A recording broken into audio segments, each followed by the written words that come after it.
देखिए, सबसे पहले ये वीडियो शुरू करने के पहले आप लोगों को बताना चाहता हूँ कि नीचे डिस्क्रिप्शन बॉक्स है जय हो स्टडी टेलीग्राम ग्रुप का लिंक दिया हुआ है। आप उस लिंक को ज्वाइन करके टेलीग्राम ग्रुप ज्वाइन कर लें, जहाँ पर हम तमाम आपके दुविधाओं के स्रोत दे रहे हैं, उपलब्ध करा रहे हैं।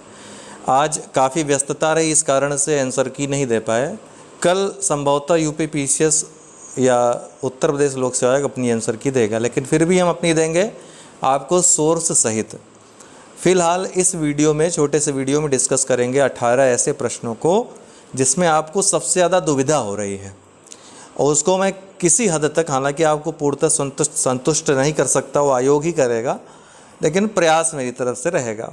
तो पहला प्रश्न है डाउट वाला हमारे द्वारा, और सबसे बड़ा डाउट इसलिए पैदा हो गया है ये कि कल या आज भर में जो भी आंसर कीज आई हैं उससे इनमें से कुछ प्रश्न किसी के सही हो रहे हैं तो किसी के गलत हो रहे हैं। तो आयोग की जब आंसर की आएगी और इन प्रश्नों का जो उत्तर होगा उसका, वो बहुत बड़ी भूमिका निभाएंगे किसी के सिलेक्शन और नहीं सिलेक्शन होने में।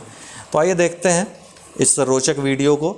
हमारे द्वारा उपयोग किए जाने वाले ऊर्जा का अधिकांश स्रोत संग्रहित सौर ऊर्जा का प्रतिनिधित्व करते हैं। संग्रहित ऊर्जा का ध्यान रखिएगा, निम्नलिखित में से कौन सा अंततः सूर्य की ऊर्जा से व्युत्पन्न नहीं होता है। आप एनसीईआरटी की साइंस की क्लास 11 की चैप्टर 14 जिसका नाम है ऊर्जा के स्रोत, वो चैप्टर पढ़िएगा। सेम प्रश्न दिया हुआ है और उसका उत्तर भी नाभिकीय ऊर्जा है। तो बी वाला राइट आंसर है। भूतापीय ऊर्जा ये व्युत्पन्न भी होती है और संग्रहित भी होती है।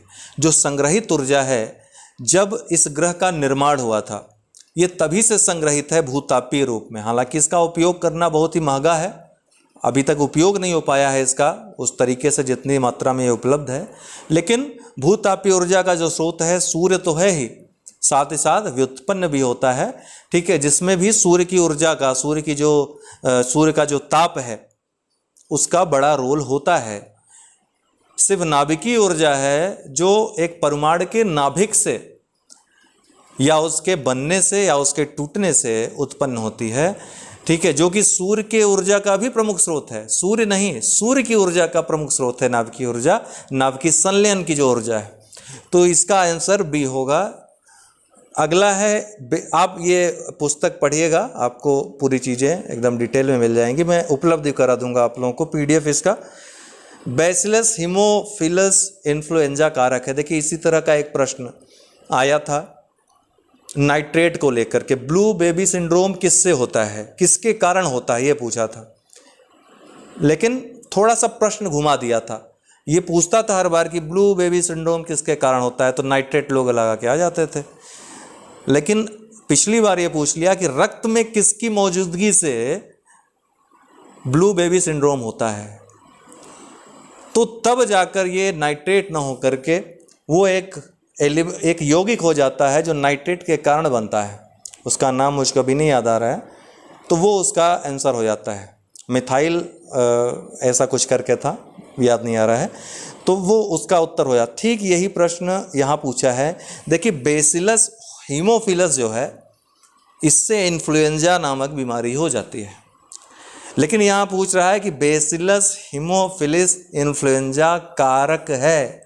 इस इन्फ्लुएंजा के कारण कौन सा रोग, कौन सा विकार उत्पन्न हो जाता है, तो इसका सही उत्तर होगा छोटे बच्चों में मेनिंजाइटिस या मस्तिष्क ज्वर। उसका एक स्वरूप बिहार में आपने सुना होगा, इसके कारण काफ़ी बच्चे, उन पर खतरा हो गया था, कुछ बच्चों की मौत भी हो गई थी गंभीर रूप में जब ये पहुंच गया था। तो बी वाला इसका राइट आंसर काफ़ी चर्चा में रहा था पिछले दिनों। अगला, उत्तर प्रदेश के निम्नलिखित नगरों पर विचार कीजिए तथा जनसंख्या के आधार पर उन्हें अवरोही क्रम में व्यवस्थित कीजिए।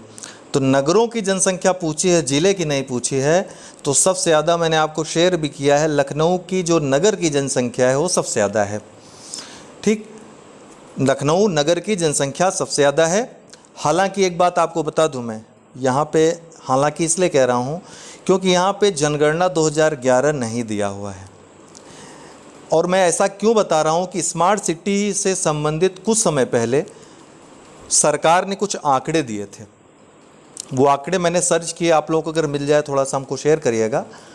उसमें कानपुर की जो जनसंख्या थी नगर की, वो लखनऊ से ज़्यादा बताई गई थी। अगर, चूँकि यहाँ पे जनगणना 2011 नहीं लिखा है, अगर यह प्रश्न बनाने वाले ने स्रोत उसी जो मैं कह रहा हूँ उसी को स्रोत बनाया है, मैं निश्चित रूप से अभी खोजूंगा और मिल भी जाएगा, आप लोगों को शेयर भी कर दूंगा। मुझे बहुत अच्छी तरीके से याद है कि उसमें कानपुर की जो नगरीय जनसंख्या थी वो लखनऊ से ज़्यादा बताई गई थी। तो अगर उसको स्रोत बनाते हैं तो इसका आंसर सी हो जाएगा। लेकिन जनगणना 2011 के जो नगरीय आंकड़े थे, नगर और ग्रामीण जनसंख्या के, उसके आधार पर आप कहीं भी देखेंगे लखनऊ की जो जनसंख्या है वो कानपुर से ज़्यादा है। ठीक, नगर की जनसंख्या। तो यहाँ पे 4 पहले होना चाहिए था, जो कि किसी भी ऑप्शन में नहीं है, इसलिए ये प्रश्न डिलीट होने लायक है। निश्चित रूप से आप लोग इसके स्रोत भेजिएगा, आयोग इसको डिलीट करेगा। नहीं तो उसके पास वही सोर्स मैं अगर आप मिल जाता है तो बताता हूँ। फिलहाल जनगणना 2011 यहाँ पर कहीं लिखा नहीं है, ये भी एक फैक्ट है। इसमें किसी को डाउट नहीं होना चाहिए। भारत धर्म महामंडल उत्तराखंड में हरिद्वार में इसकी स्थापना हुई थी, दिल्ली में नहीं हुई थी। मैंने इसका भी स्रोत आप लोगों को दे दिया है। भारत में किस धार्मिक समूह का सर्वाधिक भाग जो है नगरीय है? तो जैन का सर्वाधिक भाग नगरीय है। बहुत लोग कह रहे हैं हिंदू सर्वाधिक संख्या में रहते हैं, संख्या नहीं पूछ रहा है, किस धार्मिक समूह का सर्वाधिक भाग, मतलब सर्वाधिक परसेंट उस समूह का कहाँ रहता है। तो जैन इसका आंसर है। नगरीय जनसंख्या के आंकड़े एक बार देख लीजिएगा नगरीकरण के। उत्तर प्रदेश के निम्नलिखित में से कौन सा वन्यजीव अभ्यारण्य 1975 में स्थापित किया गया था? इनमें से कोई भी नहीं होगा आंसर। ठीक है, तो ये भी डिलीट होने वाला प्रश्न है। कतरनिया घाट का जो लोग कह रहे हैं, आप लोग देख सकते हैं 1976 में इसकी स्थापना हुई थी, 1975 में नहीं। ठीक इसी तरह का प्रश्न एक बाघ परियोजना से आया था, जिसका 1973 होना चाहिए था, 1972 दे दिया था और आयोग ने डिलीट किया था। इसको भी डिलीट करेगा। फिर एक प्रश्न यह है कि भूमध्य सागरीय जलवायु के क्षेत्रों में वर्षा शीत ऋतु में होती है। दूसरा है गर्मियों में ये क्षेत्र शुष्क स्थलीय हवाओं के प्रभाव में रहते हैं। तो इसका आंसर भाई देखो, वैसे तो ए होना चाहिए, लेकिन आयोग इसका सी आंसर भी दे सकता है, व्याख्या नहीं है। तो ये पूरी तरह से आयोग पे ही आप छोड़ दीजिए और कोई चैलेंज भी नहीं कर सकता इस पे। ठीक है, फिलहाल इसका आंसर ए होना चाहिए, लेकिन सी भी उत्तर इसका आयोग दे सकता है। तो ए और सी, अर्थात सी करने वाले निराश ना हो, मेरे कहने का मतलब ये है। वर्ष 1985 में गंगा एक्शन प्लान परियोजना प्रारंभ करने का मुख्य उद्देश्य क्या था? तो मुख्य उद्देश्य पूछ रहा है। इसमें देखिए, केवल तीनों चीज़ों में, केवल नए बांध बनाना, केवल सिंचाई के लिए प्रयोग में लाना, केवल प्रदूषण रहित करना, ये तीनों ही केवल शब्द लगे होने के कारण गलत हैं। ठीक है, तो एक बड़ी परियोजना थी, इसमें जितनी भी चीज़ें शामिल थी, बहुत सारे पॉइंट्स थे, हमने आपको ग्रुप में शेयर कर दिया, आप लोग देख सकते हैं। गवर्नमेंट की वेबसाइट है वो। तो उपयुक्त में से कोई नहीं इसका उत्तर होगा। और डिज़ाइन भी इसीलिए किया गया, ये जो केवल शब्द जोड़े गए हैं सबके साथ, इसीलिए जोड़े गए हैं। निम्नलिखित देशों को मानव विकास सूचकांक 2022 के, देखिए मानव विकास सूचकांक 2022 आया नहीं है, इसलिए ये प्रश्न डिलीट होना चाहिए। ये प्रश्न निश्चित रूप से डिलीट होना चाहिए, क्योंकि 2022, अगर आयोग ये सोचता है कि 2022 को आप 2020 समझ लीजिए, तो 2019 क्यों नहीं समझ सकते, 2002 क्यों नहीं समझ सकते हैं? तो ये कोई तर्क नहीं हो सकता, इसलिए ये डिलीट होना चाहिए निश्चित तौर पर, ये वाला प्रश्न। अगला है, असम मेघालय सीमा विवाद को हल करने हेतु समझौते पर निम्नलिखित में से किसने हस्ताक्षर किया? अभी मेरे पास किसी का व्हाट्सएप मैसेज आया जो दिल्ली में सचिवालय में एसएससी के थ्रू उनकी जॉब लगी थी, तो उनका ये कहना था, और कुछ लोग शायद और हैं जो उत्तर प्रदेश सचिवालय के हैं, जिन्होंने मैसेज किया है विभिन्न ग्रुपों में, कि जो हस्ताक्षर किया जाता है वो मुख्य सचिव स्तर के अधिकारी, जो सचिव स्तर का अधिकारी होता है वो करता है, अर्थात जिस विभाग का जो सचिव होता है वो हस्ताक्षर करता है। तो मुख्यमंत्री अर्थात मुख्य सचिव का हस्ताक्षर हुआ है, ऐसा कहना है। अब देखिए इसका उत्तर आयोग क्या मानता है। उन्होंने ये प्रमाण के साथ कहा कि सर यही रूल है, मुख्यमंत्री और गृह मंत्री हस्ताक्षर नहीं करते हैं, या तो राज्यपाल या राष्ट्रपति हस्ताक्षर करता है, या फिर जो सचिव होते हैं वो हस्ताक्षर करते हैं। तो इसका उत्तर भी डिस्प्यूटेड है, देखते हैं आयोग क्या मानता है, क्योंकि विभिन्न स्रोतों में आप द हिंदू से लेकर कोई भी पेपर उठाएंगे तो वहाँ जो आर्टिकल दिया हुआ है वो केंद्रीय गृह मंत्री, असम और मेघालय के मुख्यमंत्री ही आपको देखने को मिलेगा। लेकिन कभी कभी ऐसा हो जाता है कि जो सचिव स्तर हैं उन लोगों का नाम नहीं लिया जाता, क्योंकि गवर्नमेंट ही फ्रंट साइड में रहती है, फ्रंट में रहती है, इसलिए उसी का नाम लोग लेते हैं। मुख्यमंत्री ने ही ये किया, मुख्यमंत्री ने ड्राफ्ट दिया, इस तरह से। लेकिन वो एक्चुअली ड्राफ्ट तैयार करता है सचिव स्तर का अधिकारी। तो मे भी वो सही भी हो सकते हैं। तो इसका उत्तर डी और ए दोनों में से एक आयोग मान सकता है। निम्नलिखित में से किसने जनवरी 2022 में आयोजित सैयद मोदी अंतर्राष्ट्रीय टूर्नामेंट में, ये वाला जल जीवन मिशन योजना किस वित्तीय वर्ष के केंद्रीय बजट में घोषित की गई थी? तो इसमें कोई डाउट नहीं होना चाहिए आप लोगों को। बजट उठाकर देख लीजिए, और मैंने एक शेयर भी कर दिए हैं 1-2 आर्टिकल, वो भी देख लीजिए 2019-20 के बजट में। ठीक है, 2019 में ही ये योजना शुरू हुई थी, 2019 में ही जल शक्ति मंत्रालय का गठन हुआ था। ठीक है, तो ये 2019-20 के बजट में, अंतरिम बजट में नहीं, ध्यान रखिएगा। 2019 में दूसरा जो बजट आया था जुलाई में, जो नई सरकार के गठन के बाद वित्त मंत्री निर्मला सीतारमन जब बनी, उन्होंने जो पेश किया था उसमें, उस वाले 2019-20 वाले बजट में देखेंगे तब आपको मिलेगा ये। निम्नलिखित में से किस स्तूप में आर्यक स्तंभ वाले मंच की विशेषताएं मिली? इसमें देखिए आयोग ने स्वयं आंसर की दी हुई है, अमरावती, और आपको इसमें आर्टिकल भी मिल जाएंगे, अमरावती इसका आंसर होगा। ये वाला नंदा देवी उत्तर प्रदेश में नहीं है, अब उत्तराखंड में है, और इसलिए इसको भी डिलीट होना चाहिए, इस प्रश्न को भी। डेंगू बुखार निम्नलिखित में से किस मच्छर के काटने से होता है? तो एडीज, जो श्रेणी के एडीज वेराइटीज़ के जो मच्छर हैं, बहुत सारी वेराइटीज़ हैं, उनमें से एक वेराइटी एशियाई बाघ मच्छर की भी है, इसके काटने से भी डेंगू होता है। एडीज़ के बहुत सारे प्रजातियां हैं जो डेंगू नामक बीमारी फैलाती हैं। तो इसका भी उत्तर बी और डी दोनों मेरे अनुसार देना चाहिए आयोग को। इसका आंसर बी और डी दोनों मान लेना चाहिए। हिंदुस्तान समाजवादी प्रजातंत्र संघ, ये गलत है पूरी तरह से प्रश्न।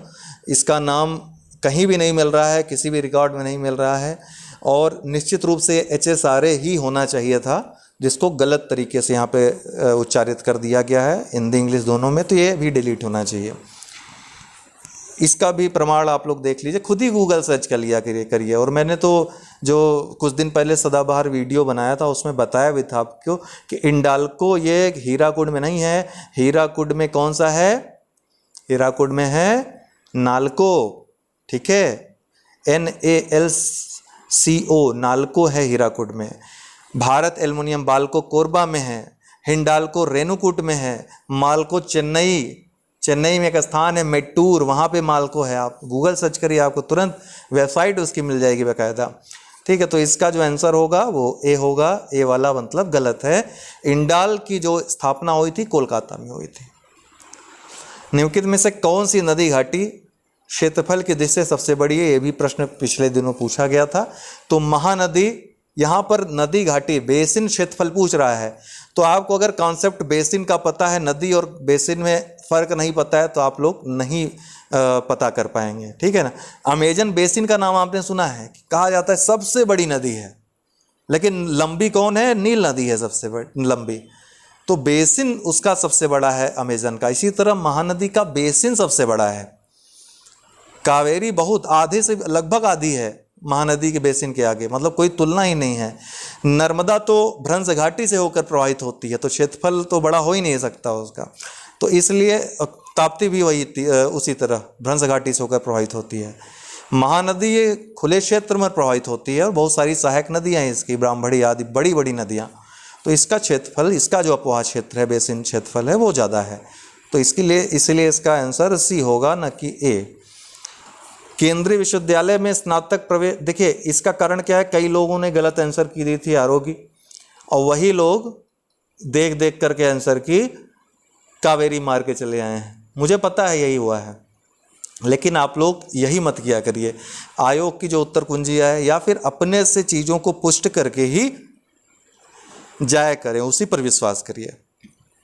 वर्ष 2022-23 में केंद्रीय विश्वविद्यालयों में स्नातक प्रवेश के लिए एकल खिड़की प्रवेश परीक्षा का क्या नाम है? मेरे अनुसार CUET, सी वाला ऑप्शन होना चाहिए इसका आंसर।